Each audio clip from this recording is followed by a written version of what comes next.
We call the kitchen the heart of the home, right? But what you probably don't realize is that it's also the single most dangerous room in the house when it comes to fire. It's kind of shocking. So today, we're going to look at that hidden danger, some really smart tech that's being built to stand guard, and the super important questions this digital guardian raises for every single one of us. All right, here's what we're going to cover. First, we'll dig into just how big this unattended stove problem really is.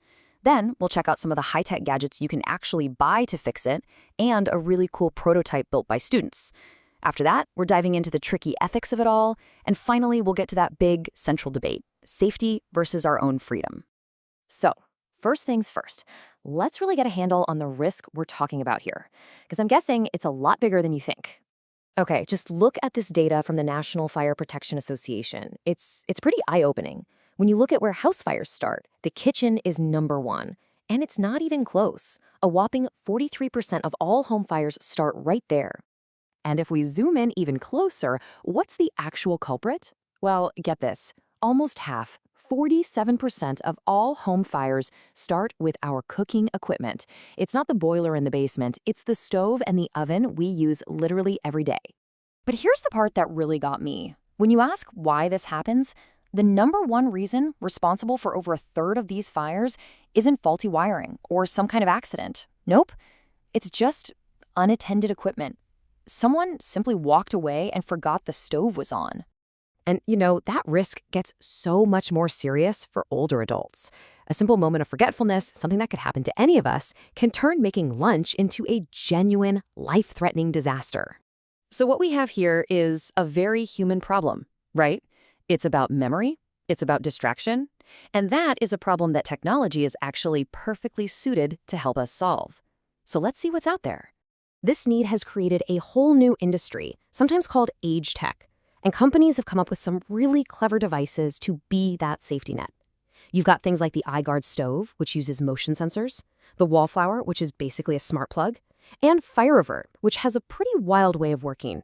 And you can see how different the strategies are here. On the left, WallFlower is pretty low-key. It just notices the stove has been on for a while and pings your phone. But the one on the right, FireAvert, is way more dramatic. It literally listens for the sound of your smoke alarm, and the second it hears it, bam, it cuts all power to the stove. But it's not just big companies with products on the shelves that are working on this. Some of the coolest ideas are actually coming from students who are building brand new solutions from the ground up. So, let's take a look at this project from Worcester Polytechnic Institute. A student team there decided they wanted to get ahead of the problem. Why wait for smoke? Their goal was to build a system that could prevent a fire from ever starting. And the logic they came up with is so simple but so smart. First, a sensor checks if the stove is on and hot. If it is, a little camera wakes up and looks for a human face. If it doesn't see one, it starts a countdown. And if that timer hits 0 and there's still nobody there, it blasts an alarm to get someone's attention. Now, this flowchart, it might look super complicated, like a circuit board diagram, but it's really just that simple logic we just talked about, laid out visually. It's a series of questions. Is it hot? Yes. Is a person here? No. Okay, start the timer. Is the timer up? Yes. Then sound the alarm. It's a really smart, preemptive way to think about the problem. So all these technologies are amazing, right? They offer real answers to a very real danger. But, and this is the big but, they also crack open this whole can of worms filled with some really personal, really complicated ethical questions. And that brings us right to the heart of the issue, doesn't it?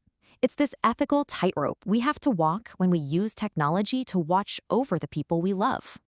And this is where it gets really personal for all of us. I mean, think about this for your own parents, or your grandparents, or hey, even for yourself down the road. Researchers who studied this stuff found the exact concerns we'd all have.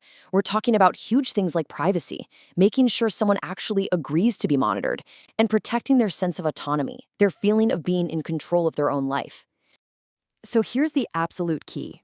The biggest roadblock to adopting this tech isn't the technology itself. It's us. It's human nature.